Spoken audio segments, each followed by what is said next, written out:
बिस्मिल्लाहिर्रहमानिर्रहीम, अस्सलाम वालेकुम। Welcome back to toppers academy and एनिमेडिकेट फिज़िक्स। मैं हूँ आप लोगों का फिज़िक्स का teacher Syed Umar Farooq. Chapter number 1 हमने स्टार्ट किया था और हम सिस्टम ऑफ यूनिट में जा रहे हैं। Base unit, base physical quantity, ये आपने सीख लिया है, ठीक है। Derive physical quantity, derive physical unit, ये भी आप लोगों ने सीख लिया है। अब जो आज का लेक्चर है वो है सप्लीमेंट्री फिजिकल क्वांटिटी, क्योंकि 1960 में जब कॉन्फ्रेंस मुनाकिद हुआ तो वहाँ पे इन लोगों ने 3 किस्म के सिस्टम जो है वो रख दिया। कौन कौन से? बेस फिजिकल सिस्टम, ठीक है, derive physical system and supplementary physical system. System का मतलब ये है कि एक ही सिस्टम है, सिस्टम इंटरनेशनल, बल्कि इसके टाइप से, ठीक है। तो सप्लीमेंट्री फिजिकल क्वांटिटी किसे कहते हैं? सप्लीमेंट्री फिजिकल क्वांटिटीज़ वो क्वांटिटीज़ है जो न बेस फिजिकल क्वांटिटी है न डेराइव फिजिकल क्वांटिटी है, लेकिन ये क्या है? एक ज्योमेट्रिकल एंगल्स है जिसको हम कहते हैं plane angle and solid angle. 2 किस्म की फिजिकल क्वांटिटी है। कौन से? Plane angle and solid angle. किस चीज़ में? Supplementary physical quantity. Point to be noted for MCQs. Base physical quantity में कितने क्वांटिटीज़ हैं? सिस्टम इंटरनेशनल की बात कर रहा हूँ तो 7 है, ठीक है। डेराइव कितने हैं? इनफाइनाइट है। सप्लीमेंट्री कितने हैं? 2 है। इससे पहले 1960 से पहले जो सिस्टम्स थे MKS, CGS और FPS थे, ठीक है। तो MKS में कितने हैं? 3। CGS में कितने हैं? 3। FPS में कितने हैं? 3। कौन कौन से हैं वो ऑलरेडी बता चुका हूँ और उस पर किस तरह के MCQs आते हैं वो भी ऑलरेडी बता चुका हूँ। तो वो लेक्चर्स को आप लोग देखें, फिर आ जाइए सप्लीमेंट्री फिजिकल क्वांटिटी की तरफ, ठीक है। तो सप्लीमेंट्री फिजिकल क्वांटिटी क्या है? दोज फिजिकल क्वांटिटी हम इस तरह लिखेंगे पेपर में, ठीक है। Those physical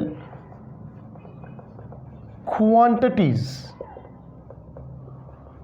which is neither base nor derived, but these are geometrical angles। ये क्या है? Geometrical angles. कौन कौन से हैं?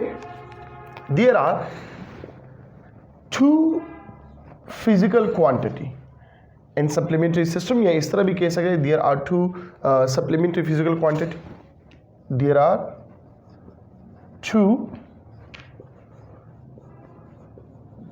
Supplementary physical quantities. कौन कौन से हैं? There is number 1 plane angle and number 2 वो है सॉलिड एंगल, ठीक है। MCQs नोट करें अपने साथ। कैसे MCQs आते हैं वो नोट करें कि अगर बेस सिस्टम में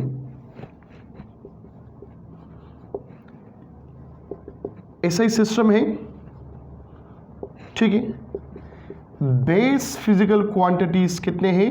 वो है 7, ठीक। डेराइव कितने हैं? वो है infinite. And supplementary physical quantities वो कितने हैं? वो 2 है सिस्टम इंटरनेशनल में, ठीक है। फिर ऑलरेडी बता चुका हूं CGS में कितने हैं? 3। FPS में कितने हैं? 3। MKS में कितनी फिजिकल क्वांटिटी है? 3 फिजिकल क्वांटिटी है। ये आफ्टर 1960 है और ये बिफोर 1960, ठीक है। तो ये MCQs के लिए याद रखिए। अब आ जाइए प्लेन एंगल क्या होता है? What is mean by plane angle? Plane angle बेटा किसे कहते हैं? इस प्लेन एंगल को हम दूसरे नाम से भी जान सकते हैं, 2 डायमेंशनल एंगल, या इसको हम कहते हैं सेंट्रल एंगल कहते हैं। क्या कहते हैं? Central angle, two dimensional angle या प्लेन एंगल कहते हैं। क्लियर हो गई बात? अब यहाँ पर ये प्लेन एंगल किसे कहते हैं, या टू डायमेंशनल एंगल किसे कहते हैं, या सेंट्रल एंगल किसे कहते हैं, इस पे थोड़ा सा आप लोग समझने की कोशिश करें। ठीक है, यहाँ पे तीन किस्म के क्या होता है, एक्सिस होते हैं, वो आप लोग जानते हैं। ठीक है, एक होता है एक्स एक्सिस, एक होता है वाई एक्सिस और एक होता है जेड एक्सिस। ठीक है, मैं जेड को फिलहाल इग्नोर करता हूं। यहां पे दो किस्म के एक्सिस है, एक एक्स एक्सिस और ये वाई एक्सिस। ये एक डायमेंशन है अलोंग हॉरिजॉन्टल, ये दूसरा डायमेंशन है अलोंग वर्टिकल। ठीक है, अब यहां पे एक बॉडी जो है वो मोशन कर रहे हैं, तो ये बॉडी जो मोशन कर रहा है ये टू डायमेंशनल मोशन करता है। ठीक है, एक्स डायरेक्शन में भी और वाई डायरेक्शन में भी, मतलब ये हाइट भी कवर करता है और ये हॉरिजॉन्टल डिस्टेंस भी कवर करता है। ठीक है, अब यहां पर जो एंगल बनता है बेटा, कहां पर बनता है? सेंटर पे बनता है, यहां पर तो नहीं बनता ना, यहां पर एंगल बनता है। तो इस एंगल को हम कौन सा एंगल कहते हैं? सेंट्रल एंगल कहते हैं। ठीक है, दूसरा टू डायमेंशनल एंगल क्यों कहते हैं? बिकॉज एक डायमेंशन ये है जो एक्स एक्सिस है, दूसरा डायमेंशन ये है जो वाई एक्सिस है, और यहाँ पर एंगल बन गया, इस वजह से इसको हम कहते हैं टू डायमेंशनल एंगल कहते हैं। नंबर थर्ड, प्लेन एंगल क्यों कहते हैं? बिकॉज ये एंगल जो बन गया ये एक्स और वाई की प्लेन में बन गया। कहाँ पर बन गया? एक्स एंड वाई की प्लेन में बन गया। अब क्लियर हुआ? तो plane angle, two dimensional angle या सेंट्रल एंगल। बेटा आप लोग चैप्टर नंबर 5 में फिर पढ़ेंगे एंगुलर डिस्प्लेसमेंट, तो इस लेक्चर को अच्छे तरीके से पढ़ो क्योंकि ये बहुत इंपॉर्टेंट लेक्चर है। ठीक है, अब आ जाइए इसके डिफिनीशन की तरफ। डिफिनीशन क्या होगा? डिफिनीशन ऑफ प्लेन एंगल, तो लिखो एक आसान सा definition. The angle made, the angle made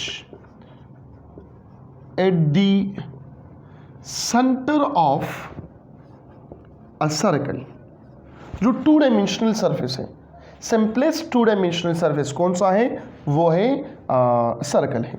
ठीक है, the angle made at the centre of a circle by an arc is called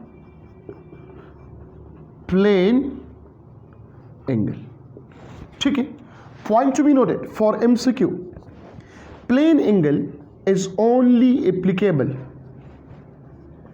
plane angle is only applicable for open surface, या two dimensional surface भी लिख सकते हो। ठीक है, to dimensional surface भी लिख सकते हो और ओपन सरफेस भी लिख सकते हो। क्लियर होगी बात? अब यहां पर देखें, angle made at the centre of a circle, ये सर्कल टू डायमेंशनल सरफेस है या ओपन सरफेस भी कहलाता है। ठीक है, और दूसरा यहां पर है अर्क। व्हाट इज मीन बाय अर्क? अर्क किसे कहते हैं? तो लिखो यहां पर ARC, arc. It is a part of a circle. It is a part of a circle which is defined as, किस तरह इसको डिफाइन करोगे कि द डिफरेंस, या डिफरेंस की जगह डिस्टेंस भी लिख सकते हो, चलो डिस्टेंस लिखे, between two radii of the circle that is called arc. ठीक है बेटा, आप लोग जो हैं, आप लोगों ने डायग्राम्स बनाए हैं, सर्कल बनाए हैं, ठीक है, लेकिन किस चीज़ से? एक प्रकार के जरिए। यहाँ पे आप लोग इसको रखते थे इस तरह, चल मैं इस तरह करता हूँ, ठीक है, यहाँ पे आप लोग रखते थे, और फिर यहाँ पे आप लोग एक लाइन ड्रा करते थे इस तरह, तो इसको हम क्या कहते थे, आर्क कहते थे, ठीक है। फिर इसको क्रॉस करते थे, फिर जिस पॉइंट पे हमने इसको रखा था तो यहाँ पे एक लाइन ड्रा कर देती कि ये एंगल बन गया, 45 बन गया, 30 बन गया, 60 बन गया, 90 बन गया। फिर यहाँ पे आर्क करते थे, फिर यहाँ पे, और फिर इस पूरा सर्कल को बनाते और हम कहते थे कि 360 डिग्री ये बन गया। क्लियर हो गई बात। तो ये आर्क क्या है, ये डिस्टेंस है बिटवीन टू रेडियाई। अब इस डिफिनीशन का एक्सप्लेनेशन करते हैं, diagrammatically explanation of plane angle. ऊपर आप लोग लिखोगे डायग्रामेटिकली एक्सप्लेनेशन।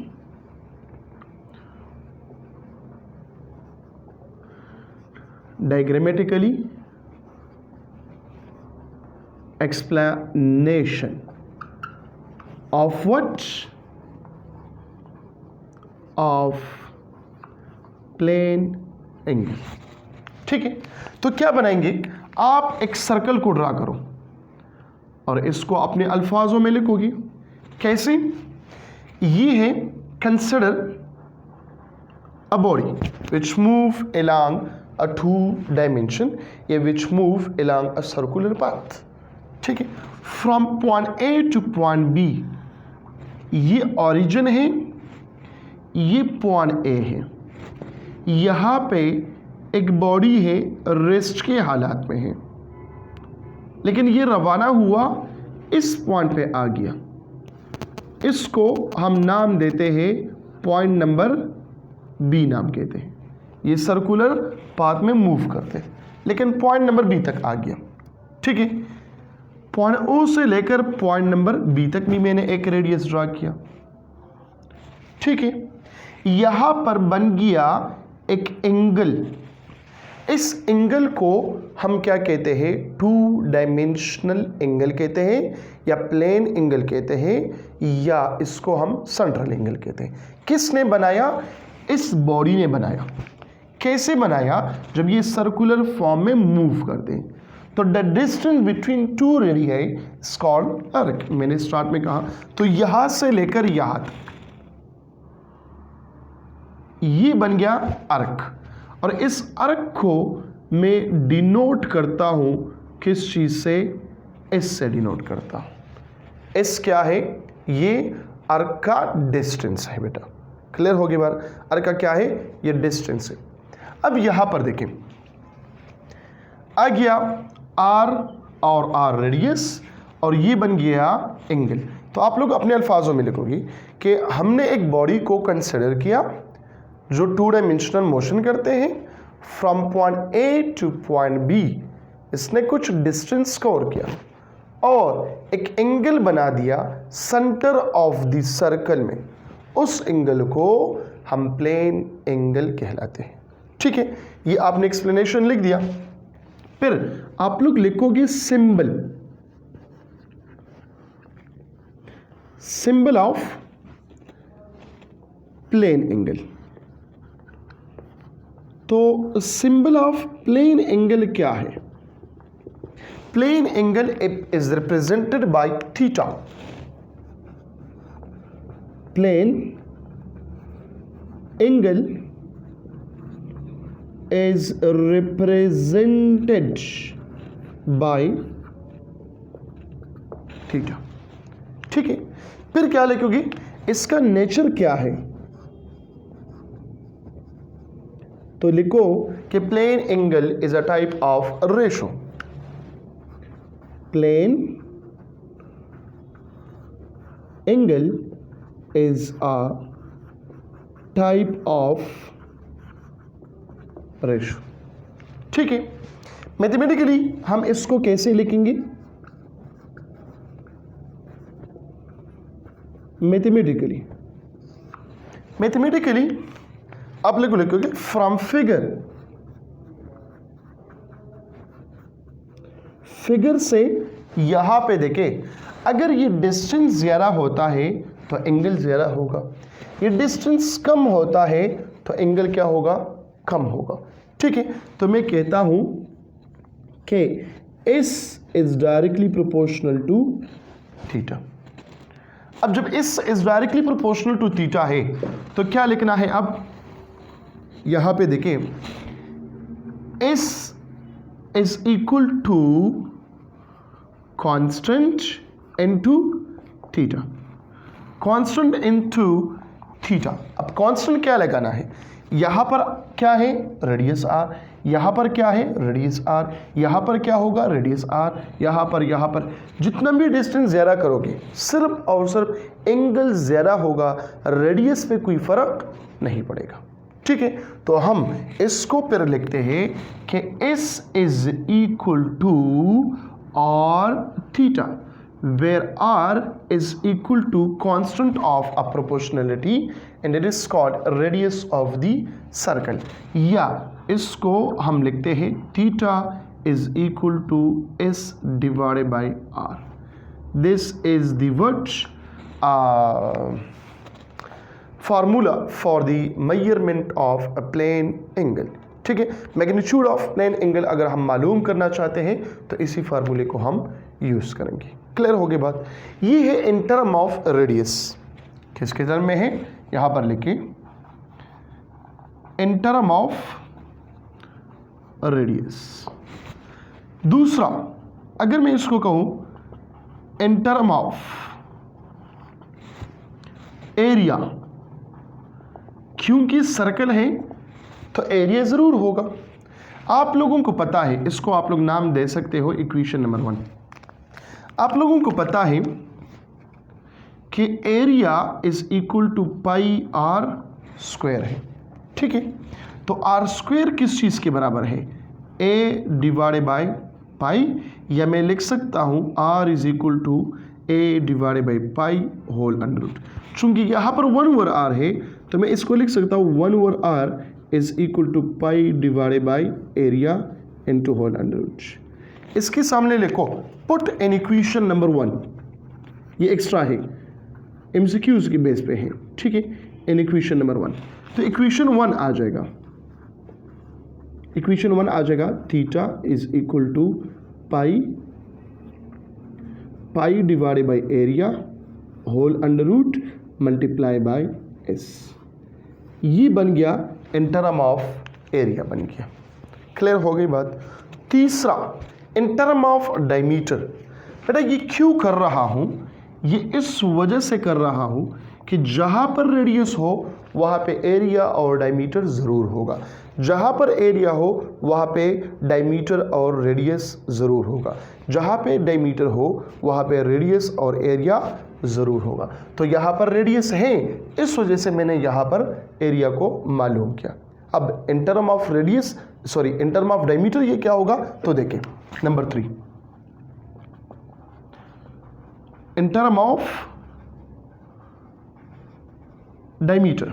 आप लोगों को पता है डायमीटर बराबर है 2r के, या r बराबर होगा d डिवाइडेड बाई 2। चूंकि यहाँ पे 1/r है तो 1/r is equal to 2 divided by d। Put in equation number 1, equation 1 implies that theta is equal to s अपने जगह पे मल्टीप्लाई बाय 1/r की जगह पुट करें 2 डिवाइडेड बाई d, या हम लिख सकते हैं कि theta is equal to 2s divided by d। ये बन गया इन टर्म ऑफ डायमीटर।